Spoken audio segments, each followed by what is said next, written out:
जय हिंद साथियों, मैं अनिल कुमार फिर से अपने यूट्यूब चैनल में आप लोगों का स्वागत करता हूं। दोस्तों, आज के सेशन का मेरा जो टॉपिक है वो आपको बिहार बोर्ड एग्जाम 2021 में हिस्ट्री के जो प्रश्न पूछे गए थे उसका हम लोग क्या करेंगे, एनालिसिस करेंगे। इससे पहले भी आपको 2022 और 2023 का जो आपको बोर्ड एग्जाम में पूछे गए प्रश्न थे उसका एनालिसिस किए हुए थे। अगर आप उस वीडियो को नहीं देखे तो हमारे चैनल के प्लेलिस्ट में जाएंगे, वहां आपको ये सारे वीडियो आपको मिल जाएंगे। तो चलिए साथियों, आज के सेशन को शुरू करते हैं। तो देखिए, तो आज के सेशन का जो मेरा पहला प्रश्न है वो क्या कह रहा है कि निम्न में से किसने मोहनजोदड़ो की उत्खनन की। ऑप्शन ए कह रहा है माधव स्वरूप वत्स, उसके बाद कह रहा है दयाराम साहनी, विलियम जोन्स, राखाल दास बनर्जी। तो देखिए, तो इसका जो सही आंसर हो जाएगा वो हो जाएगा आपको ऑप्शन नंबर डी, यानी कि राखाल दास बनर्जी। तो फिर यहाँ से एक बात आती है कि मोहनजोदड़ो आखिरकार है क्या। तो आप यहाँ देखेंगे कि मोहनजोदड़ो हड़प्पा सभ्यता का जो था वो आपको सबसे बड़ा नगर था। क्या था? सबसे बड़ा नगर था। इन चीजों को आपको याद रखना है। कभी कभी आपके एग्जाम में पूछा जाएगा कि हड़प्पा सभ्यता का जो सबसे बड़ा नगर था वो कौन था, तो क्या कहेंगे आपको मोहनजोदड़ो। और इस मोहनजोदड़ो की जो खोज होती है वो आपको 1922 ईस्वी में, क्या है 1922 ईस्वी में। और इस प्रकार से मोहनजोदड़ो जो होते हैं सिंधु घाटी सभ्यता का खोजा गया क्या है कि आपको दूसरा नगर होता है। तो कभी कभी प्रश्न पूछ लिया जाएगा कि मोहनजोदड़ो जो है वो आपको किस नदी के किनारे जो है वो आपको मिला, ठीक है ना। तो मोहनजोदड़ो जो है वो आपको सिंधु नदी के किनारे, किस नदी के किनारे, सिंधु नदी के किनारे जो है वो आपको मिला था। आपके एग्जाम में कभी कभी क्वेश्चन पूछ लिया जाएगा कि बताइए मोहनजोदड़ो किस नदी के किनारे स्थित है, क्या कहिएगा सिंधु नदी के किनारे। इसकी खोज कब होती है? 1922 में। और सिंधु घाटी सभ्यता का सबसे बड़ा नगर कहेंगे तो वो आपको कौन लगा जाते हैं, तो आपको मोहनजोदड़ो। फिर देखिए, इसमें और भी लोगों का नाम जो है आपको दिया गया, जैसे देखिए विलियम जोन्स। तो विलियम जोन्स ने क्या किया था, 1784 में एशियाटिक सोसाइटी की स्थापना जो है वो आपको करता है। इसको याद रखिएगा। दयाराम साहनी के द्वारा जो होता है सिंधु घाटी सभ्यता का पहला नगर जो होता है हड़प्पा, उसकी क्या की जाती है कि आपको खोज की जाती है। तो कभी कभी आपके एग्जाम में क्वेश्चन पूछा जाएगा कि किन दो भारतीयों ने हड़प्पा सभ्यता को खोजने में, ठीक है ना, कि आपको महत्वपूर्ण भूमिका निभाए थे। तो वह आपको एक हो जाएंगे दयाराम साहनी और एक आपको राखाल दास बनर्जी। लेकिन यहाँ पर आपका जो प्रश्न करा है कि निम्न में से किसने मोहनजोदड़ो की उत्खनन की, तो इसका सही आंसर जो हो जाएगा वो आपको क्या हो जाएगा जानते हैं, तो आपको राखाल दास बनर्जी। तो जो प्रश्न है एक नंबर, इसका सही आंसर जो हो जाएगा साथियों वो आपको क्या हो जाएगा जानते हैं, तो आपको डी हो जाएगा। तो उम्मीद है कि आपको ये सारे चीज समझ में आ गए होंगे। चलिए अब हम चलते हैं अगले प्रश्न पर। अगला प्रश्न हमारा क्या करा है साथियों, इस पर चर्चा करते हैं। देखिए, कह रहा है कि किस धातु का ज्ञान सिंधु घाटी के वासियों को नहीं था। मतलब आपसे पूछा जा रहा है कि इनमें से कौन सा ऐसा धातु है जिसके बारे में हड़प्पा सभ्यता के लोग नहीं जानते थे। तो देखिए, वह धातु है आपका लोहा। क्या है? लोहा। तो ऑप्शन नंबर बी जो है आपका क्या हो जाएगा, सही हो जाएगा। और दूसरी बात, यहाँ से एक चीज याद रखिएगा कि सिंधु घाटी सभ्यता जो है ना वो आपको कैसी सभ्यता थी, तो क्या है कि आपको एक शहरी सभ्यता थी। कैसी सभ्यता थी? शहरी सभ्यता थी। इस बात को आपको अच्छे से याद रखना है। और यह सभ्यता जो है वो आपको कन से क्यूबिन सभ्यता थी। क्या थी? कन से क्यूबिन सभ्यता था। आपके एग्जाम में कभी कभी प्रश्न पूछ लिया जाएगा कि बताइए कि सिंधु घाटी सभ्यता जो थी वह कैसी सभ्यता थी, तो क्या कहेंगे आपको कन से क्यूबिन सभ्यता। और इसका स्वरूप कैसा था, तो कहेंगे आपको शहरी जैसा, यानी कि नगर पालिका जैसा। कैसा था? नगर पालिका जैसा। तो ये जो 2 नंबर प्रश्न है उसका सही आंसर हो जाएगा डी हो जाएगा। चलिए अब चलते हैं अगले प्रश्न। देखिए क्या कह रहा है, कह रहा है कि एशियाटिक सोसाइटी की स्थापना किसने की थी। ऑप्शन देखिए, ए कह रहा है कनिंघम, ऑप्शन बी पोलिट, ठीक है। उसके बाद जो है ऑप्शन सी वो कह रहा है डीसी सरकार, ऑप्शन डी आपको विलियम जोन्स। तो देखिए, ये जो एशियाटिक सोसाइटी है साथियों इसकी जो स्थापना किए थे वो आपको सर विलियम जोन्स ने किए थे। तो फिर यहाँ से एक बात आती है कि एशियाटिक सोसाइटी की स्थापना जो की है वो कब होती है, तो कहेंगे 1784 ईस्वी में, ठीक है ना। डेट के साथ अगर पूछेगा तो आपको 15 जनवरी 1784 ईस्वी को, ठीक है ना। और इसके संस्थापक होते हैं सर विलियम जोन्स। तो फिर यहाँ से एक बात आती है कि एशियाटिक सोसाइटी की जो स्थापना हुई थी वो आपको कहाँ हुई थी, तो साथियों एशियाटिक सोसाइटी की जो स्थापना होती है वो आपको फोर्ट विलियम में होती है। कहाँ होती है? फोर्ट विलियम में। फोर्ट विलियम क्या है, तो ये आपको उस समय बंगाल, और अभी क्या कहेंगे तो आपको यानी कि कोलकाता। क्या है? कोलकाता। तो यहाँ से याद रखिएगा कि एशियाटिक सोसाइटी ऑफ बंगाल की जो स्थापना होती है वो आपको कहाँ होती है जानते हैं, तो आपको फोर्ट विलियम यानी कि कोलकाता में होती है। तो ये जो एशियाटिक सोसाइटी ऑफ बंगाल है इसके स्थापना का उद्देश्य क्या था, तो भारत में जो प्राचीन अध्ययन है उसको क्या करना था कि आपको बढ़ावा देना था, ठीक है ना। और इसी उद्देश्य से इसकी क्या की जाती है कि आपको स्थापना की जाती है किसकी, तो आपको एशियाटिक सोसाइटी ऑफ बंगाल की। तो फिर यहाँ से एक बात आती है कि सर ये जो फोर्ट विलियम है इस फोर्ट विलियम का निर्माण जो होता है ये आपको कब होता है, तो देखिए फोर्ट विलियम का जो निर्माण होता है 1781 में। कितना होता है? 1781 में। इस बात को आपको अच्छे से याद रखना है। और फोर्ट विलियम था क्या, तो हम कहेंगे आपको अंग्रेजी शासन काल के दौरान, ठीक है ना, अंग्रेजों की कलकत्ता में जो किलेबंद बस्ती थी उसको कहा गया आपको फोर्ट विलियम, जिसका नाम जो था आपको ब्रिटेन के राजा विलियम तृतीय के नाम पर रखा गया था। तो इन सभी चीजों को बढ़िया से आपको देख लेना है। यहाँ से आपके एग्जाम में ये भी प्रश्न दिया जाएगा कि फोर्ट विलियम का है, तो क्या देंगे हम कोलकाता। और यहीं पे क्या होता है कि साइंटिफिक सोसाइटी ऑफ बंगाल की स्थापना होती है। तो उम्मीद है साथियों कि आपको ये सारे चीज समझ में आ गए होंगे। तो ये जो 3 नंबर प्रश्न है, इसका सही आंसर जो हो जाएगा वो आपको क्या हो जाएगा जानते हैं, तो आपको डी हो जाएगा। क्या हो जाएगा? डी हो जाएगा। चलिए अब चलते हैं अगले प्रश्न को। अगला प्रश्न हमारा क्या कह रहा है, इस पर हम लोग बात करते हैं। देखिए कह रहा है कि हड़प्पा किस नदी के किनारे स्थित है। तो देखिए ऑप्शन ए कह रहा है सिंधु, ब्यास, सतलज, रावी। तो ये जो देख रहे हैं ना हड़प्पा, ये सिंधु घाटी सभ्यता का पहला खोजा गया नगर था। क्या था?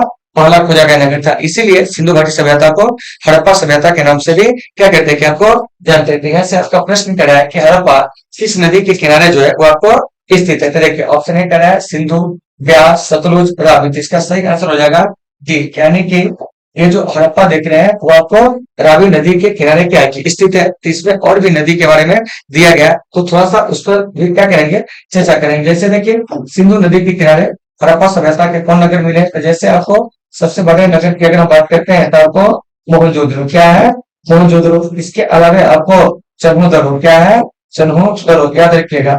चन्हुदड़ो के अलावा जो हो जाएगा आपको कोट दीजिए क्या है, कोट दीजिए। तो ये जो आप देख रहे हैं हड़प्पा सभ्यता के नगर, ये सभी जो है आपको किस नदी के किनारे मिला है, तो क्या कहेंगे, सिंधु नदी के किनारे। इसके बाद साथियों चलते हैं आगे। क्या है आगे, क्या कह रहे हैं सुनिए। ये जो सतलुज है क्या है, सतलुज है, ठीक है ना। तो सतलुज नदी के किनारे, ठीक है ना, भारत के पंजाब स्थित राज्य से सिंधु घाटी सभ्यता का एक नगर मिला जिसका नाम है आपको रोपर। क्या नाम है? रोपर। तो इन सभी चीजों को आपको बढ़िया से याद रखना है। कभी कभी प्रश्न पूछ लिया जाएगा कि रोपर जो है वो आपको कहाँ से मिला है, तो कहेंगे रोपर जो है वह साथियों आपको पंजाब से मिला है। कहाँ से मिला है? पंजाब से मिला है। तो इन चीजों को आपको बढ़िया से याद रखना है, ठीक है ना। और ये जो ब्यास नदी है, तो ब्यास नदी के संदर्भ में जो आपको हड़प्पा सभ्यता के किसी भी नगर के बारे में जो है आपको उल्लेख नहीं किया गया। तो ये जो 4 नंबर प्रश्न है उसका सही आंसर हो जाएगा वो आपको क्या हो जाएगा जानते हैं, तो आपको यानी कि डी हो जाएगा, जो कि कह रहा है हड़प्पा किस नदी के किनारे स्थित है, तो कहेंगे रावी नदी के तट पर। चलिए अब चलते हैं हम लोग अगले प्रश्न को। देखिए अगला प्रश्न क्या कह रहा है, इस पर हम लोग चर्चा करेंगे।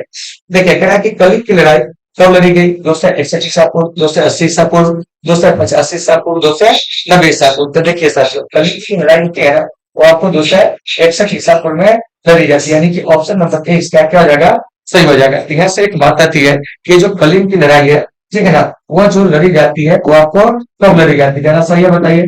तो देखिए तो सबसे पहले ये जो कलिंग है साथियों, ठीक है ना, तो कलिंग का युद्ध होता है तो आपको वर्तमान कह सकते हो कि आपको दक्षिणी उड़ीसा क्या है, दक्षिणी उड़ीसा, वहीं पे क्या होता है कि आपको यह लड़ा जाता है। तो ये जो हम देख रहे हैं कलिंग का युद्ध, थोड़ा सा ध्यान दीजिएगा, युद्ध कभी भी आपको एक पक्ष में नहीं होता। युद्ध में कम से कम आपको 2 पक्ष होते थे। देखिए इसमें एक तरफ जो था मौर्य सम्राट, कौन थे, मौर्य सम्राट, ठीक है ना, यानी मौर्य शासक थे। और एक तरफ जो थे वो आपको कौन थे जानते हैं, कलिंग नरेश थे। क्या थे, कलिंग नरेश, मतलब कलिंग के राजा थे। क्या थे, कलिंग के राजा थे। इन चीजों को आपको देख लेना कि एक तरफ आपको कौन जानते हैं, तो आपको मौर्य शासक, और एक तरफ जो थे वो आपको कलिंग नरेश थे। तो थोड़ा सा यहाँ ध्यान दीजिए कि उस समय जो कलिंग के राजा थे वो कौन थे, मौर्य सम्राट जो थे कौन थे। तो देखिए तो मौर्य सम्राट जो थे वो आपको अशोक थे। क्या थे, अशोक थे। और आपको कलिंग के जो राजा थे वो आपको कौन थे जानते हैं, तो आपको खारवेल थे। क्या थे, खारवेल थे। कौन थे, खारवेल थे। तो देखिए तो कलिंग राजा खारवेल और आपको मौर्य सम्राट जो है अशोक, क्या है, अशोक। इन्हीं दोनों के बीच में क्या होता है कि कलिंग का युद्ध जो होता है वो आपको लड़ा जाता है। कब, तो आपको 261 ईसा पूर्व में। कितना ईसा पूर्व में, 261 ईसा पूर्व में, जिसमें आपको क्या होती है कि आपको कलिंग नरेश खारवेल की क्या होती है कि आपको हार होती है, और उसके बाद मौर्य सम्राट अशोक की क्या होती है कि आपको जीत होती है। क्या होती है, जीत होती है। तो यहाँ से कभी कभी क्वेश्चन पूछ लिया जाएगा कि बताइए कि जिस प्रकार से अशोक का जो संबंध है वो आपको मौर्य वंश से, किससे है, मौर्य वंश से है, ठीक है ना। अशोक का संबंध किससे है, मौर्य वंश से। तो ठीक उसी प्रकार से खारवेल का जो संबंध है वो किस वंश से है, तो कहेंगे खारवेल जो था वो आपको चेदी वंश का राजा था। किस वंश का राजा था, चेदी वंश का राजा था, ठीक है ना। इन चीजों को याद रखिएगा। और यह एक ऐसा युद्ध होता है, ठीक है ना, जो आपको अशोक को क्या कर देता है कि आपको अहिंसा के मार्ग पर चलने के लिए बाध्य कर देता है। क्योंकि इस युद्ध में जो होता है वो आपको 1 लाख से अधिक लोग मारे जाते हैं, 1.5 लाख लोगों को बंदी बना लिया जाता है। इस कठोर दृश्य को देखकर अशोक का जो हृदय होता है वो आपको परिवर्तित होता है। क्या होता है, परिवर्तित होता है, और वो क्या करता जानते हैं कि आपको बौद्ध धर्म को अपना लेता है। तो यहाँ से आपका प्रश्न क्या कर रहा है कि कलिंग की लड़ाई जो है कब लड़ी गई थी? तो आपको ऑप्शन होता है 61 ईसा पूर्व में, यानी कि ऑप्शन नंबर ए इसका क्या है कि आपको सही है। तो यहाँ से जो कुछ भी बताया गया है उसे आप देख लेंगे। चलिए चलते हैं अगले प्रश्न की ओर। साथियों, आप लोगों को समझ में आ रही है या नहीं आ रही है, आप लोग कमेंट करके बताओगे, ठीक है ना। देखिए क्या कह रहा है, सुनिए। कह रहा है कि अशोक किस वंश का क्या है कि आपको राजा था? तो देखिए, तो अशोक जो था ना, ऑप्शन देखिए यहाँ पर पहले क्या क्या दे रहा है, नंद वंश, ठीक है। उसके बाद शिशुनाग वंश, हर्यक वंश, मौर्य वंश था। अशोक जो था वो आपको मौर्य वंश का राजा था। क्या था? मौर्य वंश का राजा था। तो यहाँ से थोड़ा सा याद रखिएगा कि ये जो सभी वंश देख रहे हैं, ये सभी वंश मगध पे क्या कहते हैं कि आपको कहीं ना कहीं शासन किए थे। तो यहाँ से प्रश्न पूछा जाएगा, ये जो नंद वंश है, इस नंद वंश के जो संस्थापक थे वो आपको कौन थे? क्या क्वेश्चन पूछा गया है। तो देखिए, तो नंद वंश के संस्थापक कहेंगे तो हो जाएंगे महापदम। क्या कहेंगे? महापदम नंद, ठीक है ना। इसके बाद यहाँ से आएगा शिशुनाग वंश के शासक जो थे यानी संस्थापक, वो कौन थे? तो ये आपको शिशुनाग थे। कौन थे? शिशुनाग थे, ठीक है ना। कौन थे? शिशुनाग। उसके बाद यहाँ से एक प्रश्न और आएगा, क्या कहते हैं हर्यक वंश के संस्थापक कौन थे? तो क्या कहेंगे? तो आपको बिंबिसार। क्या कहेंगे? बिंबिसार। और मौर्य वंश के शासक के बारे में भी पूछा जाए कि मौर्य वंश के संस्थापक कौन थे? तो हम कहेंगे आपको चंद्रगुप्त मौर्य। क्या कहेंगे? चंद्रगुप्त मौर्य। ताकि इन सभी श्लोक को आपको अच्छे से याद रखना है। अगर आपके एग्जाम में प्रश्न पूछा जाता है इन वंशों के राजाओं के संस्थापक के बारे में, तो आप इसे अच्छे से क्या करेंगे? याद रखेंगे, ठीक है ना। जैसे आइए इस पर एक बार रिकॉल करा देते हैं कि मौर्य वंश के संस्थापक तो क्या कहेंगे? चंद्रगुप्त मौर्य। हर्यक वंश के कहेंगे तो आपको बिंबिसार। इसके बाद शिशुनाग वंश के तो शिशुनाग। नंद वंश का तो महापद्म नंद। तो ये जो देखे ना महान सम्राट अशोक, उनका जो संबंध था मौर्य वंश से। और इसी में कभी कभी अंतिम क्वेश्चन मतलब अंतिम वंश जो होते हैं, और मतलब अंतिम वंश नहीं कहेंगे, अंतिम राजा के नाम भी जो होते हैं वो आपको पूछ लिए जाते हैं, ठीक है ना। जैसे पूछेंगे कि नंद वंश के अंतिम राजा कौन थे? कौन थे? तो आपको पता होगा कि नंद वंश के जो अंतिम राजा थे वो आपको घनानंद थे। कौन थे? घनानंद थे। इस बात को आपको याद रखना है कि नंद वंश के अंतिम राजा कौन थे? तो क्या कहेंगे? घनानंद। शिशुनाग वंश के जो आपको अंतिम राजा थे वो कौन थे? ये भी पूछा जाएगा, क्योंकि कालाशोक के बाद जो होता है क्या होता है कि एक राजा आता है। क्या आता है? एक राजा आता है जिसका नाम होता है आपको नंदीवर्धन। क्या होता है? नंदीवर्धन। तो यहाँ से याद रखिएगा ये जो शिशुनाग वंश है, इसका जो अंतिम राजा था वो कौन था? तो क्या कहेंगे ना थे, तो वो आपको नंदीवर्धन था। कौन था? नंदीवर्धन था। तो इन चीजों को साथियों आपको अच्छे से याद रखना है। चलिए अब हम चलते हैं यहाँ से आगे अगले प्रश्न को। अगला प्रश्न हमारा क्या कह रहा है इस पर हम लोग बात करेंगे, ठीक है ना। थोड़ा सा अलार्म लगा हुआ है साथियों, इसको पहले हम बंद कर देते हैं। आइए देखिए यहाँ सुनिए क्या कह रहा है। अब है कि हर्यक वंश के जो अंतिम राजा थे, क्या थे? अंतिम राजा वह आपको कौन थे? तो हर्यक वंश के अंतिम राजा का नाम है आपको नागदर्शक। क्या है? नागदर्शक। इन चीजों को भी आपको अच्छे से याद रखना है। उसका मौर्य वंश के अंतिम राजा कहेंगे तो वो आपको गृहद्रथ। क्या है? गृहद्रथ। तो देखिए तो आपके एग्जाम में ये सारे प्रश्न जो होते हैं वो आपको पूछे जाते हैं। क्या है? पूछे जाते हैं, ठीक है ना। यानी कि नंद वंश के अंतिम शासक घनानंद, शिशुनाग वंश के अंतिम शासक नंदीवर्धन, ना ये आपको हर्यक वंश के अंतिम शासक आपको कौन आ गया? नागदर्शक। और इधर देखिएगा मौर्य वंश के अंतिम शासक तो वो आपको बृहद्रथ। इन सभी बातों को अच्छे से याद रखना है। ये जो प्रश्न आपका पूछ रहा है अशोक के बारे में, अशोक जो थे तो आपको मौर्य वंश थे। ऑप्शन नंबर डी इसका क्या हो जाएगा? तो आपको सही हो जाएगा। चलिए अब चलते हैं अगले प्रश्न को। अगला प्रश्न हमारा क्या कह रहा है साथियों, इस पर हम लोग चर्चा करते हैं। देखिए यहाँ सुनिए, कह रहा है कि पाटलिपुत्र के संस्थापक कौन थे? बिंबिसार, अजातशत्रु, उदयन, कनिष्क। इसका सही आंसर जो जाएगा ना वो आपको उदयन हो जाएगा। क्या हो जाएगा? उदयन हो जाएगा। तो देखिए तो ये जो उदयन है, इसी उदयन ने क्या किया था कि आपको पाटलिपुत्र नगर की स्थापना जो है गंगा, क्या है? गंगा, ठीक है ना। सोन, क्या है? सोन। और इसके अलावा आपको पुनपुन, इन तीनों नदियों के संगम पर जो होती है ना, तो आपको क्या होता है कि मतलब पाटलिपुत्र नगर की स्थापना करते हैं। कौन जानते हैं? तो आपको उदयन कौन करते हैं? उदय। फिर यहाँ से बात आती है, क्या जानते हैं कि जो पाटलिपुत्र है, ठीक है ना, इस पाटलिपुत्र को राजगिरी से, ठीक है ना, परिवर्तित करके राजधानी के रूप में किसने चयनित किया था? तो वो आपको उदयन ने कौन किया था? उदयन किया था। तो देखिए यहाँ पे कई सारे राजाओं के नाम दिए गए हैं, इनके बारे में कुछ है विशेष है जिसको हम लोग जान लेते हैं। जैसे देखिए बिंबिसार, तो बिंबिसार जो थे वो आपको हर्यक वंश के संस्थापक थे। क्या थे? हर्यक वंश के कहेंगे। क्या कहेंगे? हर्यक वंश के क्या कहेंगे जानते हैं? तो आपको संस्थापक क्या है?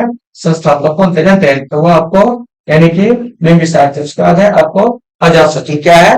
अजातशत्रु था। अजातशत्रु को हम लोग पितृ हंता के नाम से जानते हैं। किसके नाम से जानते हैं?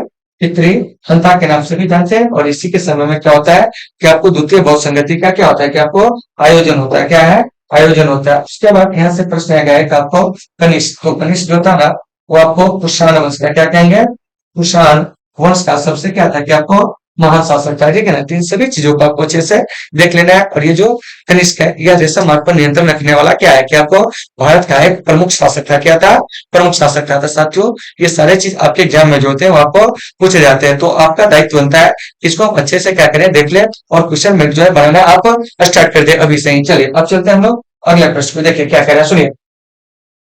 कह रहा है कि मुद्रा राक्षस किसकी रचना थी, कौटिल्य, विशाखादत्त, मेगास्थनीज, इनमें से कौन नहीं थी। इसका सही आंसर हो जाएगा आपको विशाखादत्त। क्या है, विशाखादत्त। तो देखिए, तो मुद्रा राक्षस कहे तब और देवी चंद्रगुप्तम कहे तब, क्या है, देवी आपको चंद्रगुप्तम, ठीक है ना।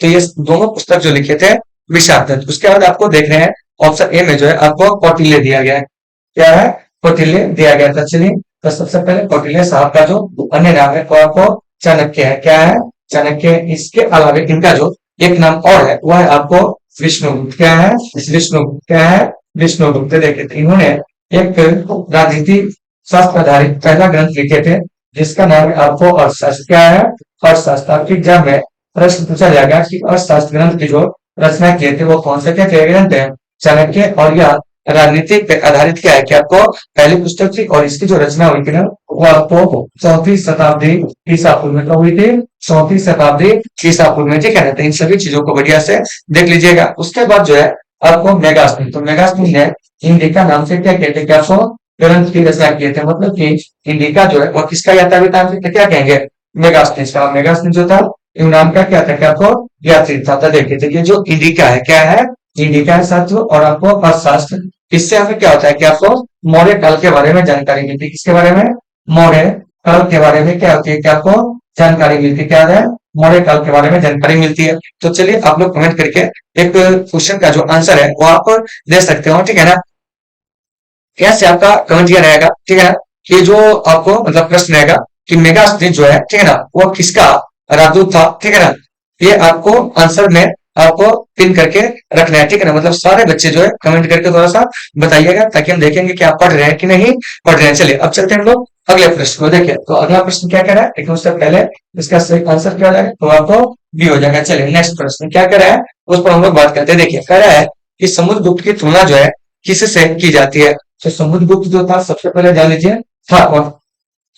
तो ये जो समुद्रगुप्त है साथियों, ठीक है ना, वो आपको गुप्त वंश का एक महाराजा था, क्या था, महाराजा था, जिन्हें हम लोग भारत का क्या कहते हैं, आपको नेपोलियन कहते हैं। सर हम इसी में बता दिए, तो ऑप्शन नंबर 20 का सही है। तो जिन्हें एक बात आती है कि आपको अश्वमेध करता, क्या है, अश्वमेध करता की उपाधि किसने धारण किया था, तो क्या कहेंगे ना, तो आपको यानी कि समुद्रगुप्त। यहाँ से इसको याद रखिएगा कि अश्वमेध क्या है, अश्वमेध करता, ठीक है ना। इसके अलावा एक उपाधि और है वो आपको क्या जानते हैं, तो आपको कविराज, क्या है, कविराज, ठीक है ना।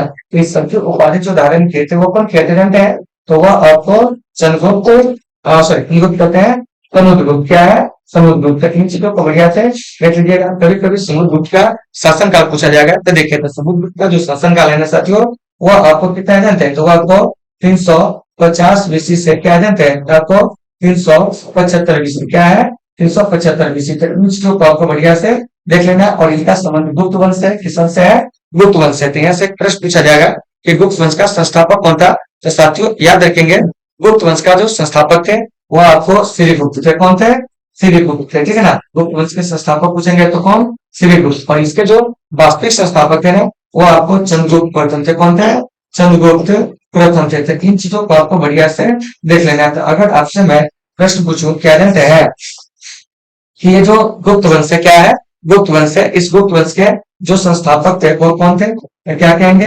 आपको, श्रीगुप्त, क्या कहेंगे, श्रीगुप्त। और इसके जो वास्तविक संस्थापक है, क्या थे, वास्तविक संस्थापक वो कौन थे, तो साथियों इसके जो वास्तविक संस्थापक थे ना वो आपको चंद्रगुप्त प्रथम थे। इन सभी चीजों को आपको बढ़िया से देख लेना। और गुप्त वंश की जो राजधानी थी वो क्या थी, वो आपको पाटलिपुत्र थी। लेकिन चंद्रगुप्त द्वितीय जो होता है आपको पाटलिपुत्र के अलावा उज्जैनी को भी अपनी राजधानी बनाती है। तो जो 9 नंबर प्रश्न है इसका सही आंसर क्या जाएगा, तो आपको ये हो जाएगा। तो उम्मीद है कि आप इसे समझ गए होंगे। चलिए अब हम लोग चलते हैं अगले प्रश्न पर। अगला प्रश्न हमारा क्या कह रहा है साथियों, इस पर हम लोग विचार करते हैं। देखिए, कह रहा है कि बुद्ध का जन्म जो है आपको कहाँ हुआ था। तो देखिए ऑप्शन ए कह रहा है बोध गया, पावापुरी, लुम्बिनी, सारनाथ। तो आपका सही आंसर हो जाएगा, हो जाएगा आपको लुम्बिनी। क्या हो जाएगा, लुम्बिनी। तो फिर यहाँ से एक बात आती है, क्या है, बात आती है कि ये जो बुद्ध है, क्या है, बुध है, इनका जन्म होता है लुम्बिनी यानी कि कपिल वस्तु में। क्या होता है?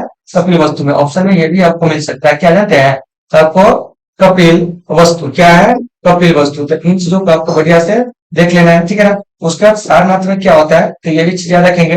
तो सारनाथ में जो है होता है ना, बुध अपना प्रथम उपदेश देते हैं। क्या देते हैं? प्रथम उपदेश। तो इस बात को भी आपको याद रखना है कि बुध अपना प्रथम उपदेश जो देते हैं वो क्या देते हैं, तो क्या कहेंगे जाते हैं? तो आपको सारनाथ में। सारनाथ जो कि आपको उत्तर प्रदेश में, या इसी को हम लोग ऋषि पतनम के नाम से भी जानते हैं। उसके बाद है आपको पावापुरी। क्या है? पावापुरी का स्थान जो इनसे संबंधित में नहीं है, बोध गया। तो बोध गया में जो होता है ना साथियों, इनका क्या होता है जानते हैं? तो आपको ज्ञान की प्राप्ति होती है। क्या होती है?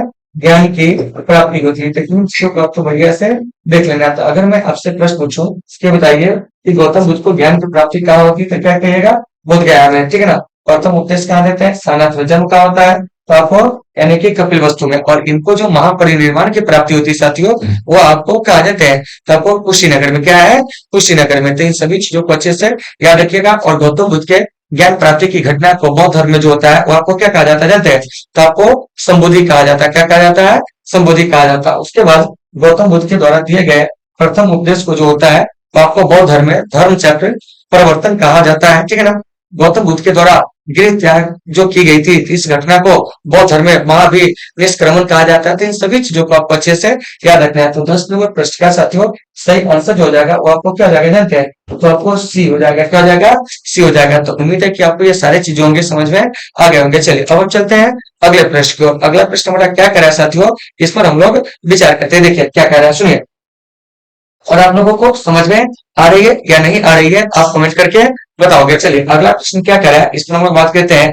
देखिए कह रहा है कि हड़प्पा सभ्यता किस युग की क्या है? क्या आपको सभ्यता यह पूछा जा रहा है, यानी कि हड़प्पा सभ्यता जो है वो आपको किस युग की क्या है? क्या आपको सभ्यता? देखिए लौह युग, ठीक है ना, ताम्र युग, कांस्य युग। तो इसका सही आंसर हो जाएगा आपको कांस्य युग। तो ऑप्शन नंबर जो सी है इसका क्या जानते हैं?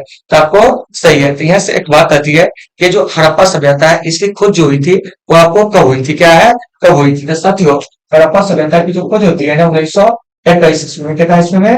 1921 ईस्वी में। और हड़प्पा सभ्यता जो है वो आपको आधे ऐतिहासिक काल की क्या है? क्या आपको सभ्यता है। तो यहाँ से एक प्रश्न आएगा कि आधे ऐतिहासिक काल जो है किसे कहते हैं? तो कहेंगे आपकी मानव सभ्यता के विकास का वह काल जिसका क्या जानते हैं? लिखित विवरण तो उपलब्ध है लेकिन पढ़ने में सफलता नहीं मिली। तो ऐसे काल को हम लोग क्या कहते हैं जानते हैं? आधे ऐतिहासिक काल या प्राक ऐतिहासिक काल। तो सिंधु घाटी सभ्यता के अध्ययन का जो भी स्रोत है ना वो आपको पुरातात्विक चीजें क्या है? पुरातात्विक चीजें है, ठीक है ना। तो पुरातात्विक वस्तुओं के आधार पर ही यह अनुमान लगाया जाता है कि हड़प्पा सभ्यता जो थी वो आपको कांस्य युग की क्या सभ्यता थी।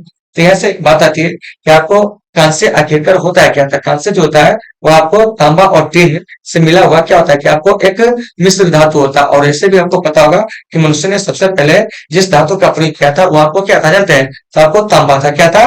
तांबा था। तो देखिए आपका प्रश्न क्या कह रहा है कि हड़प्पा सभ्यता किस युग की सभ्यता है? तो क्या कहेंगे जाते हैं? तो यह आपको कांस्य युग की सभ्यता है। तो उम्मीद है कि सारे लोगों को ये सभी चीजें होंगे समझ में आ गए होंगे। तो देखिए तो ये जो 11 नंबर प्रश्न है साथियों इसका जो सही आंसर होगा वो क्या होगा? तो आपको सी होगा, ठीक है ना। और आप लोगों को समझ में आ रही है या नहीं आ रही है कमेंट करके जरूर बताइएगा, ठीक है ना। क्योंकि देखिए आप लोगों के लिए हम लगातार जो है मेहनत कर रहे हैं, ठीक है।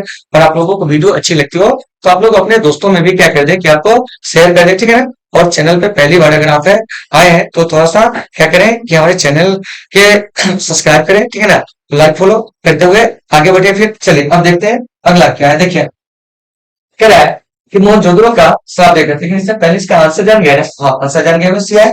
चलिए देखिए कह रहा है मोहनजोदड़ो का जो शाब्दिक अर्थ है वो आपको क्या है? तो देखिए तो ये जो मोहनजोदड़ो है ना साथियों यह आपको सिंधी भाषा का शब्द है। किस भाषा का शब्द है? सिंधी भाषा का। याद रखिएगा मोहनजोदड़ो किस भाषा का शब्द है? तो कहेंगे ये आपको सिंधी भाषा का। किस भाषा का?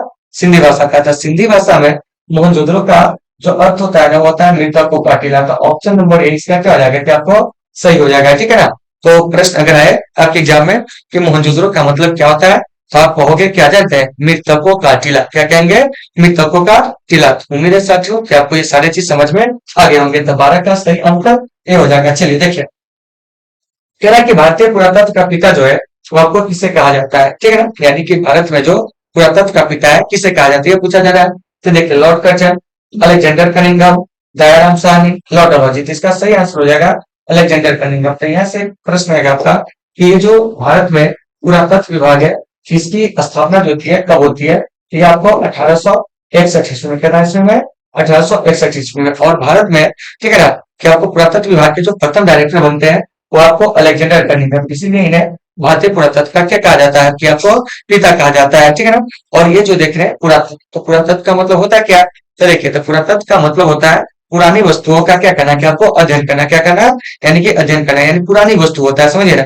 यानी आप कहेंगे कि पुरातत्व वह विज्ञान है जिसके माध्यम से पृथ्वी के गर्भ में छिपी हुई वस्तुओं की खुदाई करके उसके मतलब अपने अतीत के लोगों के भौतिक जीवन का क्या करते हैं हम लोग, की आपको ज्ञान प्राप्त करते हैं, ठीक है ना। यानी तो हम कहेंगे कि पुरातत्व संस्कृत भाषा का शब्द है जिसमें पूरा का अर्थ जो होता है प्राचीन, और तत्व का मतलब होता है सामग्री। तो ये परिभाषा 2 नंबर में पूछे जाएंगे, आप इसे देख लीजिएगा, ठीक है ना।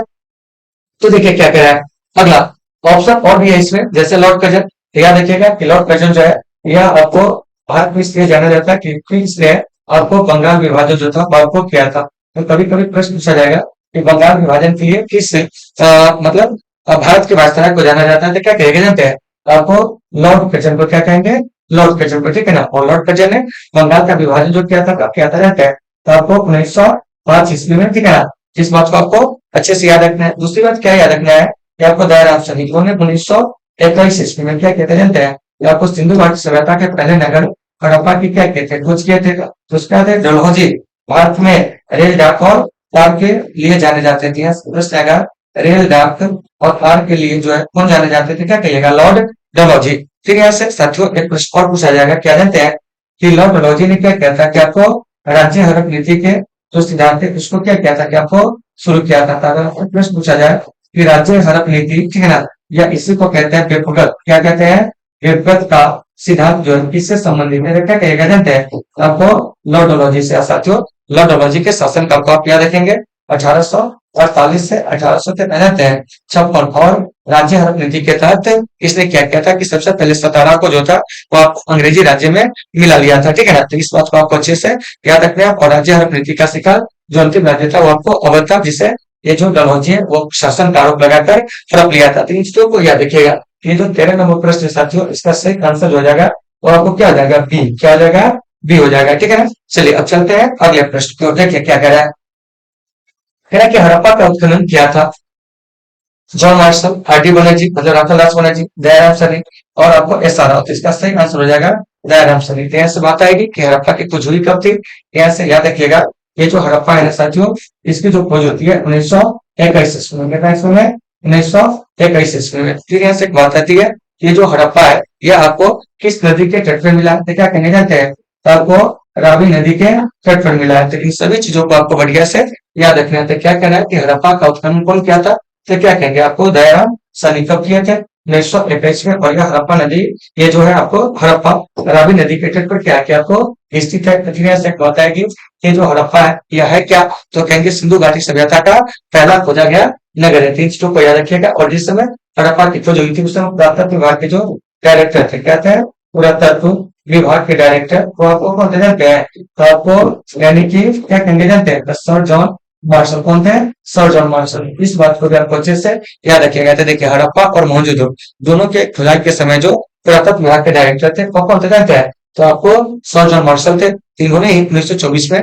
पूरे दुनिया के सामने घोषणा किए थे कि भारत में एक प्राचीन सभ्यता का अस्तित्व मिला, जिसका नाम जो है वो आपको सिंधु घाटी सभ्यता। तो उसका नाम सिंधु घाटी सभ्यता इसलिए मतलब रखा गया क्योंकि सिंधु घाटी के जो प्रारंभिक नगर होते हैं ना वह आपको सिंधु नदी के तट पे ही क्या होते हैं, कि आपको मिलते हैं। बाद में इसके जो नगर होते हैं वो आपको सरस्वती नदी के किनारे पे मिलना शुरू हो जाता है, तब इसको सिंधु सरस्वती सभ्यता के नाम से क्या होता है, कि आपको जाना जाता है। तो साथियों इन सभी चीजों को आपको अच्छे से याद रखना है। तो ये जो 14 है इसका सही आंसर जो हो जाएगा वो क्या हो जाएगा, तो आपको सी हो जाएगा, क्या हो जाएगा, सी हो जाएगा। तो उम्मीद है कि आप इसे समझ गए होंगे। चलिए अब चलते हैं अगले प्रश्न को। अगला प्रश्न क्या कह रहा है, समझिए, कह रहा है कि कालीबंगा जो है कहाँ स्थित है।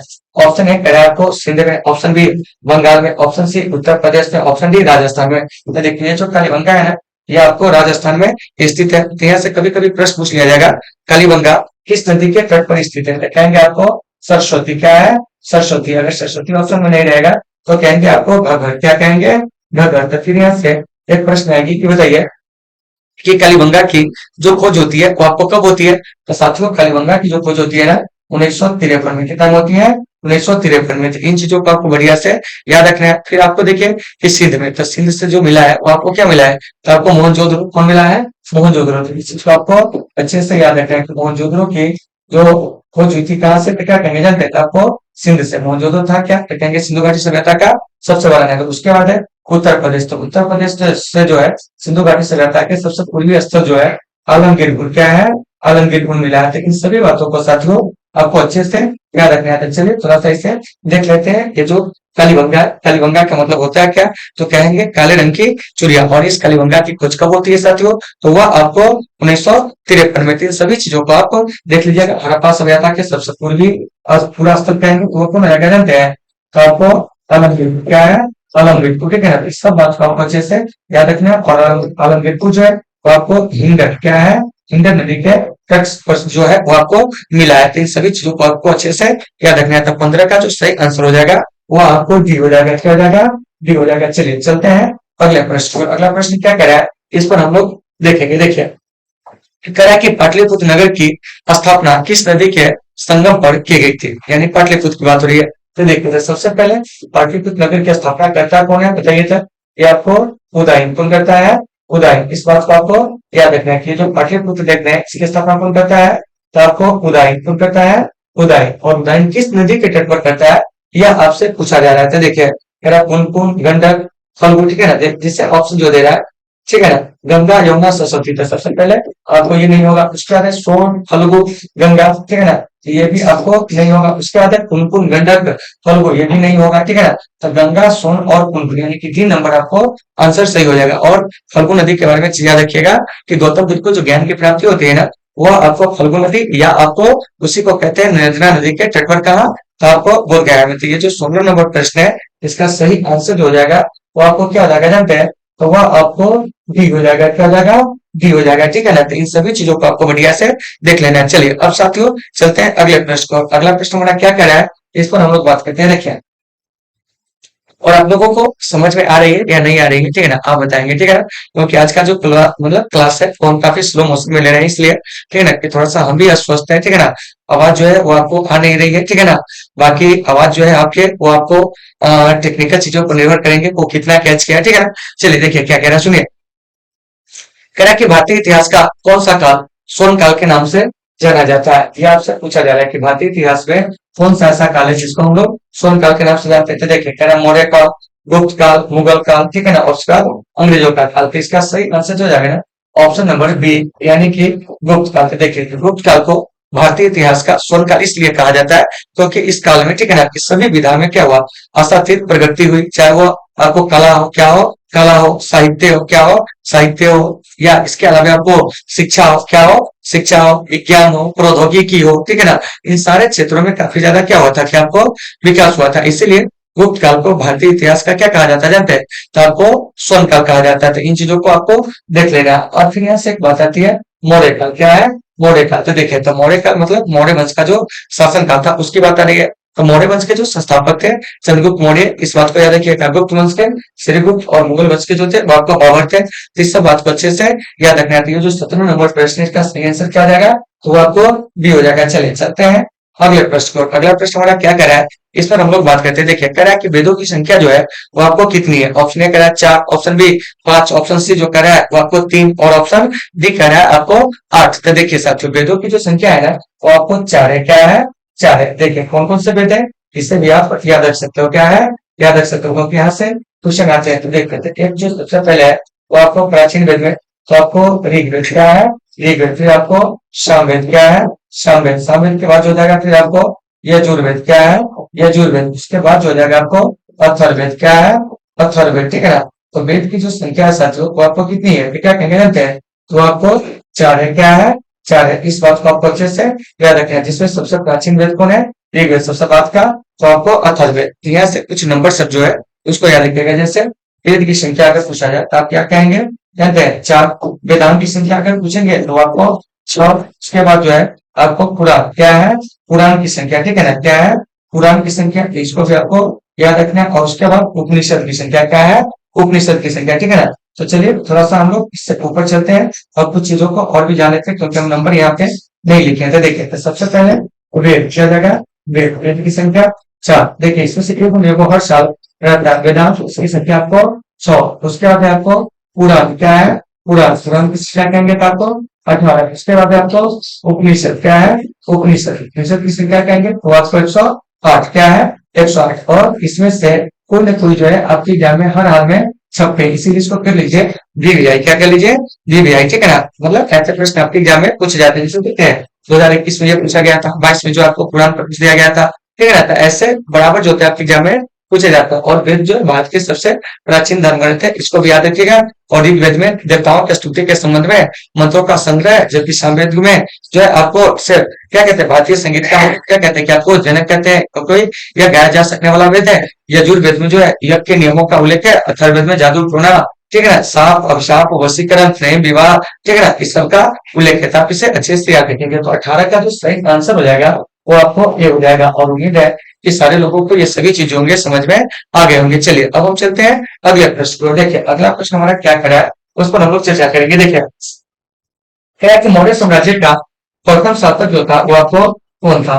ऑप्शन ए करा बिंदुसार, चंद्रगुप्त मौर्य, अशोक, महेंद्र। तो देखिए तो मौर्य साम्राज्य का जो प्रथम शासक था ना तो आपको चंद्रगुप्त मौर्य था। तो ऑप्शन नंबर बी इसका क्या है कि आपको सही है, क्या है सही है। और इसमें पूछेगा कि मौर्य साम्राज्य में जो दूसरा नंबर पे आते हैं वो आपको कौन आते हैं। तो दूसरा स्थान पे आपको बिंदुसार, कौन है बिंदुसार। तीसरा स्थान की अगर हम बात करेंगे तो आपको अशोक। और महेंद्र जो था वो अशोक का क्या था कि आपको पुत्र था, क्या था पुत्र था, जिसे बौद्ध धर्म के प्रचार प्रसार करने के लिए अशोक जो होता है उसे कहा भेज देता जानते हैं, तो आपको श्रीलंका भेज देता था। अशोक अपने पुत्र महेंद्र और पुत्री संघमित्रा को बौद्ध धर्म का प्रचार प्रसार करने के लिए कहा भेज देता है जानते हैं, तो आपको श्रीलंका भेज देता है। तो इन सभी चीजों को आपको अच्छे से याद रखिएगा। और मौर्य वंश की स्थापना कब होती है इसे भी याद रखिएगा। आपको 300 कितना में जानते हैं 23 ईसा पूर्व में। और यह वंश 150 ईसा पूर्व तक क्या कहता है कि आपको शासन करता है। तो साथियों इन सभी चीजों को आपको अच्छे से देख लेना है, ठीक है ना। और मौर्य वंश का अंतिम शासक कहेंगे तो वो आ जाएंगे आपको बृहद्रथ। कौन आ जाएंगे बृहद्रथ। तो उम्मीद है कि आपको ये सारी चीज समझ में आ गए होंगे। चलिए अब हम चलते हैं अगले प्रश्न को। देखिए साथियों अगला प्रश्न हमारा क्या करा है कि आपको द्रौपदी जो है वो आपको किसकी पत्नी थी, ठीक है ना। देखिए ऑप्शन ए करा भीम, युधिष्ठिर, अर्जुन, ठीक है ना। इनमें से सभी हो जाएगा, क्या जाएगा सभी हो जाएगा। क्योंकि ये जो द्रौपदी थी यानी पंचाली, यह पांचों पांडवों की क्या थी, क्या आपको मतलब कि पत्नी थी, क्या थे पत्नी थी, ठीक है ना। तो इसका जो सही आंसर हो जाएगा वो आपको डी हो जाएगा, क्या हो जाएगा डी। तो देखिए तीसरा छूट कौन रहा है तो देखिए नकुल और आपको क्या कहते हैं। तो जैसे देखिए पांचों पांडव के नाम पहले जान लीजिए कौन कौन है। तो देखिए युधिष्ठिर, क्या है युधिष्ठिर, युधिष्ठिर के अलावा आपको भीम, क्या है भीम, ठीक है ना। भीम के अलावा आपको अर्जुन, नकुल और आपको कौन है सहदेव, क्या है सहदेव। तो ये पांचों भाई जो थे आपको पांडु के पुत्र थे, इसलिए इन्हें कहा गया पांडव, क्या है पांडव। तो द्रौपदी जो थी ना इसी पांचों पांडव की क्या थी कि आपको पत्नी थी। तो इन सभी चीजों को आपको अच्छे से देख लेना है। तो 20 का सही आंसर डी हो जाएगा। चलिए अब चलते हैं अगले प्रश्न को। अगला प्रश्न हमारा क्या कह रहा है हम इसे देख लेते हैं। देखिए कहना है ध्यान से समझिएगा, ठीक है ना, कि शेर ए पंजाब, क्या है शेर ए पंजाब के नाम से किसे जाना जाता है, ठीक है ना। तो देखिए साथियों शेर ए पंजाब के नाम से जो है ना वो आपको लाला लाजपत राय को जाना जाता है। तो यहाँ से याद देखिएगा शेर ए पंजाब कहेंगे तब, पंजाब केसरी कहेंगे तब, ठीक है ना। इस सब नाम से किनको जाना जाता है तो लाला लाजपत राय को। तो देखिए शेर ए पंजाब और एक चीज याद देखिएगा पंजाब केसरी, क्या है पंजाब केसरी। और आपको पता होगा ठीक है ना कि ये जो आपको लाला लाजपत राय साहब है, ठीक है ना, साइमन कमीशन के दौरान ये जब विरोध कर रहे थे लाहौर में तो इनके सर पे जो है गहरी चोट आई थी, ठीक है ना। उसके बाद इनकी एक माह बाद क्या होती है कि आपको मृत्यु हो जाती है। और ये कांग्रेस में गरम दल के नेता थे। कभी कभी प्रश्न पूछ लिया जाएगा कि लाला लाजपत राय पर लाठी चार्ज करने वाले जो अंग्रेज अधिकारी थे वो आपको कौन थे, तो हम क्या कहेंगे जानते तो वे आपको सॉन्डर्स थे। कौन थे सॉन्डर्स थे, जिसकी हत्या बाद में क्या होता है कि आपको कर दी जाती है, ठीक है ना।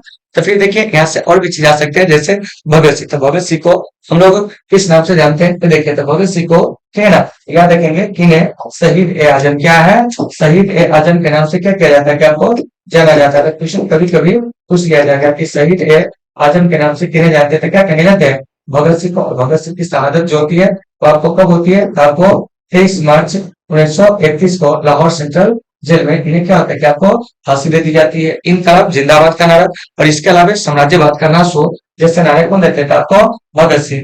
चंद्रशेखर आजाद होते हैं स्वयं को क्या होता है कि आपको मतलब गोली मार लेते हैं आपको अंग्रेज के हाथों न आने के लिए, ठीक है ना। कहा था आपको इलाहाबाद के और फ्रेड पार्क में। इन सभी चीजों को आपको क्लियर से देख लेना है। तो 21 का सही आंसर जो हो जाएगा तो आपको क्या आ जाएगा जानते हैं, तो आपको डी। चलिए अब चलते हैं अगले प्रश्न को। देखिए अगला प्रश्न क्या करे है, ठीक है ना। नेताजी सुभाष चंद्र बोस 1939 में किस पार्टी का क्या है, किस पार्टी का गठन किया था। देखिए भारतीय स्वतंत्रता पार्टी, ठीक है ना। इसके बाद आपको फॉरवर्ड ब्लॉक, क्रांतिकारी मोर्चा, आजाद हिंद फौज। इसका सही आंसर हो जाएगा, हो जाएगा आपको फॉरवर्ड ब्लॉक। अगर आपसे मैं प्रश्न पूछूं कि बताइए कि फॉरवर्ड ब्लॉक का गठन जो हुआ था, ठीक है ना, वो आपको कब हुआ था, तो क्या कहेगा जानते हैं, 1939 में। क्योंकि 1939 में ये कांग्रेस के अध्यक्ष पद से क्या कहते हैं कि आपको त्यागपत्र देते हैं गांधी जी के मतभेद के कारण, और उसके बाद फॉरवर्ड ब्लॉक का क्या कहते हैं कि आपको गठन करते हैं। तो कभी कभी आपके एग्जाम में क्वेश्चन पूछा जाएगा कि बताइए नेताजी सुभाष चंद्र बोस जी जब आपको कांग्रेस के अध्यक्ष पद से त्यागपत्र दे दिए, तब आपको क्या हुआ था जानते हैं कि कांग्रेस पार्टी के अध्यक्ष कौन बने थे, तो ये आपको डॉक्टर राजेंद्र प्रसाद। तो इन सभी चीजों को आपको अच्छे से याद रखिएगा। और 1939 के, ठीक है ना, कांग्रेस के अध्यक्ष पद का जब चुनाव हुआ था, तो ये जो सुभाष चंद्र बोस जी जो है वो किन्हें हराए थे जानते हैं, तो वो आपको पटाभी सितारमाया को, और इनकी हार से गांधी जी काफी बौखला गए और वो कहते हैं कि यह हमारी हार है, जब पटाभी सितारमाया की हार नहीं है, ठीक है ना। तो गांधी जी से मतभेद के बाद ये त्यागपत्र दे देते हैं और एक नए पार्टी की स्थापना करते हैं जिसका नाम होता है आपको फॉरवर्ड ब्लॉक। फिर यहाँ से एक बात आएगी कि सुभाष चंद्र बोस जी को हम लोग देश नायक के नाम से भी क्या करते हैं कि आपको जानते हैं। तो इनका जन्म जो होता है आपको 23 जनवरी, क्या है, 23 जनवरी 1897 को कटक उड़ीसा में होता है, कटक उड़ीसा में। और इनकी जो मृत्यु हो जाती है वो आपको 18 अगस्त, ठीक है ना, 1945 को आपको ताइवान में, कहा ताइवान में, ठीक है ना, ऐसा कहा जाता है। और आज तक जो है आपको ताइवान के जो रिकॉर्ड है, उस रिकॉर्ड में 18 अगस्त के दिन जो कहा जाता है कि वो आपको वहां पे कोई प्लेन जो है क्रैश हुई ही नहीं, ठीक है ना। तो इसका मतलब ये हो गया कि इनकी जो मृत्यु है आज भी क्या है कि रस्म ही बनी हुई। तो 22 का जो सही आंसर हो जाएगा वो आपको क्या हो जाएगा जानते हैं, तो आपको बी हो जाएगा। चलिए चलते हैं अगले प्रश्न को। देखिए तो अगला प्रश्न साथियों क्या कर रहा है, इस पर हम लोग बात करेंगे। कह रहा है कि 14 नवंबर किनका जन्मदिवस है, तो देखिए तो 14 नवंबर जो है ना वो आपको जवाहरलाल नेहरू जी का क्या है कि आपको जन्मदिवस है, इसे याद रखिएगा। और इस दिन को क्या होता है जानते हैं, हमारे देश में जो होता है आपको राष्ट्रीय बाल दिवस मनाया जाता है। क्या मनाया जाता है, राष्ट्रीय बाल दिवस। तक कभी कभी आपके एग्जाम में क्वेश्चन पूछा जाएगा कि बताइए राष्ट्रीय बाल दिवस कब मनाया जाता है, तो क्या कहोगे, तो आपको 14 नवंबर को किनके जन्मदिवस पे, तो चाचा नेहरू के जन्मदिवस पे। फिर यहाँ से देख लीजिए महात्मा गांधी थे, इनके जो जन्म दिवस होते हैं आपको 2 अक्टूबर, क्या है, 2 अक्टूबर को, 2 अक्टूबर को अंतर्राष्ट्रीय अहिंसा दिवस मनाया जाता है। क्या मनाया जाता है, अंतर्राष्ट्रीय अहिंसा दिवस। क्या कहेंगे, अंतर्राष्ट्रीय अहिंसा दिवस। इन चीजों को आपको अच्छे से देख लेना। और अंतर्राष्ट्रीय अहिंसा दिवस मनाने का निर्णय जो लिया था कौन, तो आपको संयुक्त राष्ट्र संघ ने। इन सभी चीजों को याद रखिएगा। बाल गंगाधर तिलक जो है, इन्हें आपको वेलेंटाइन सिरोल जो है वो कहा था कि ये भारतीय शांति के क्या है, क्या आपको जनक है, क्या है, जनक है, ठीक है ना। और इनकी एक पुस्तक है जिसका नाम आपको याद रखना है, वो पुस्तक है आपको गीता रहस्य। क्या है, गीता रहस्य। कभी आपके एग्जाम में क्वेश्चन पूछा जाएगा कि गीता रहस्य किसने लिखा था, तो क्या कहिएगा, बाल गंगाधर तिलक साहब लिखते हैं, ठीक है ना। अंतर्राष्ट्रीय आपको अहिंसा दिवस को मनाया जाता है, आपको 2 अक्टूबर को किनके जन्म दिवस पे, तो आपको महात्मा गांधी जी के जन्म दिवस पे, ठीक है ना। तो इन सभी चीजों को साथियों आपको अच्छे से याद रखना है। लाल बहादुर शास्त्री जी, ठीक है ना, इनकी मृत्यु जो हुई थी आपको विदेश में, ठीक है ना। और लाल बहादुर शास्त्री जी का प्रधानमंत्री पद पे जो कार्यकाल था 1964 से 1966, ठीक है ना।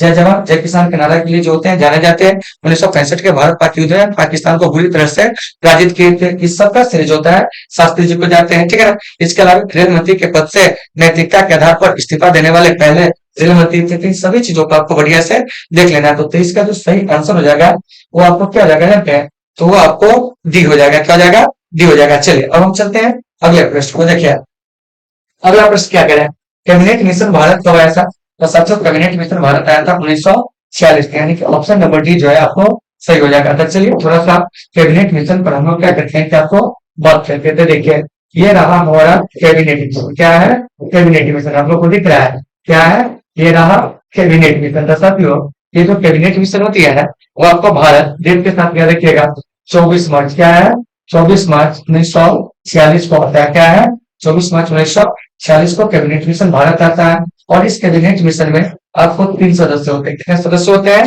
3 सदस्य, ये भी याद रखिएगा। एक सबसे पहले पैट्रिक लॉरेंस, क्या है, पैट्रिक लॉरेंस, ठीक है ना, जो कि आपको भारत सचिव के पद पे होते हैं, ठीक है ना। एक होते हैं आपको स्टेफर्ड क्रिप्स। कौन होते हैं, स्टेफर्ड क्रिप्स, ठीक है ना। स्टेफर्ड क्रिप्स जो होते हैं बोर्ड ऑफ ट्रेड के अध्यक्ष होते हैं। और एक जो होते हैं आपको एबी अलेक्जेंडर। कौन होते हैं, एबी अलेक्जेंडर, जो कि आपको नौसेना मंत्री के पद पर होते हैं। ये तीनों जो होते हैं आपको भारत आते हैं कैबिनेट मिशन योजना के अंतर्गत। आपके एग्जाम में प्रश्न पूछा जाता है कि इनमें से कौन कैबिनेट मिशन योजना के सदस्य नहीं थे। तो देखिए, तो ये जो कैबिनेट मिशन योजना भारत आती है ना, इसका मुख्य रूप से दो उद्देश्य होता है। एक तो सबसे पहले भारत में क्या करना चाहते हैं कि आपको संविधान का निर्माण करना, दूसरा क्या रहता जानते हैं कि आपको अंतिम सरकार का गठन करना। तो ये इस दो मुख्य उद्देश्य से कैबिनेट मिशन जो होता है वो आपको भारत आती है कब? 24/5/1946 को। तो यहाँ से जो भी प्रश्न पूछे जाएंगे आप इसे देख लीजिएगा, क्या है देख लेना। और कैबिनेट मिशन अपने प्रस्तावों की घोषणा जो करते हैं मई में, और किसी के प्रस्ताव के आधार पर बाद में क्या होता है कि आपको संविधान सभा का गठन होता है जुलाई-अगस्त 1946 में। तो साथियों, इन सभी चीजों को आपको अच्छे से याद रखना है। और आप लोगों को समझ में आ रही है या नहीं आ रही है, आपसे बार बार पूछा जा रहा है, आप कमेंट करके जरूर बताओगे। चलिए अब चलते हैं अगले प्रश्न। अगला प्रश्न क्या कह रहा है, इस पर हम लोग बात करते हैं। देखिए, ये जो आपको अगला प्रश्न है 25 नंबर, देखिए क्या कह रहा है कि मुस्लिम लीग की स्थापना कब हुई थी। तो साथियों, मुस्लिम लीग की जो स्थापना होती है ना, वो आपको 1906 में 30 दिसंबर याद रखिएगा। कितना? 30 दिसंबर 1906 को क्या है, 1906 को मुस्लिम लीग की क्या होती है, आपको स्थापना होती है। कहा जाता है तो आपको ढाका में, कहा होती है ढाका में। और ढाका बोले इसका मतलब आपको क्या, अभी के बांग्लादेश, क्या है अभी के बांग्लादेश। इस समय क्या है, भारत का क्या था, क्या आपको हिस्सा था। तो देखिए, तो इसमें और भी वर्ष दिए गए हैं। जैसे देखिए 1885 में आपको क्या होता है, मतलब भारतीय राष्ट्रीय कांग्रेस का गठन होता है। 1915 में आपको हिंदू महासभा का गठन होता है। किसका गठन होता है? हिंदू महासभा का। ये जो 1919 है, 1919 में आपको जालियांवाला बाग हत्याकांड होता है। क्या होता है? जालियांवाला बाग हत्याकांड। देखिए, तो यहाँ से जो कुछ भी आपको दिए गए आप उसे अच्छे से देख लेंगे। काफी एग्जाम में अगर पूछा जाए तो बताइए कि जालियांवाला बाग हत्याकांड कब हुआ था? 1919 में, ठीक है ना। इसके अलावा 1919 में और भी चीज होते हैं। खिलाफत आंदोलन क्या होता है? खिलाफत आंदोलन ऐसे बहुत सारी चीजें जिसके लिए सभी वर्ष जो होते हैं आपको जाने जाते हैं, ठीक है ना। जैसे कभी कभी प्रश्न पूछा जाएगा कि ये जो मुस्लिम लीग है इसके संस्थापक कौन थे, याद रखिएगा आपका क्या है, आगा खां, ठीक है ना। तो और आपको समीउल्लाह खां, क्या है, समीउल्लाह खां जो इसके संस्थापक थे, क्या है, संस्थापक थे। तो फिर यहाँ से कांग्रेस के संस्थापक पूछ दिया जाएगा तो वह आपको कौन थे जानते हैं? तो कांग्रेस के संस्थापक एओ ह्यूम थे। कौन थे? एओ ह्यूम थे। इन चीजों को भी आपको अच्छे से देख लेना है। तो देखिए, तो इस एनालिसिस में आपको जो कुछ भी बताया गया साथियों, सबको आपको अच्छे से क्या करना है कि आपको याद रखना है। तो उम्मीद है साथियों कि आपको ये सारे चीजें होंगे आज के समझ में आ गए होंगे, ठीक है ना। तो साथियों, आज के इस सेशन को हम लोग यहीं पे ध्यान देंगे, फिर मिलेंगे आपसे कल एक बेहतर क्लास में। जब तक के लिए आप सभी साथियों से सुविधा, take care all of you.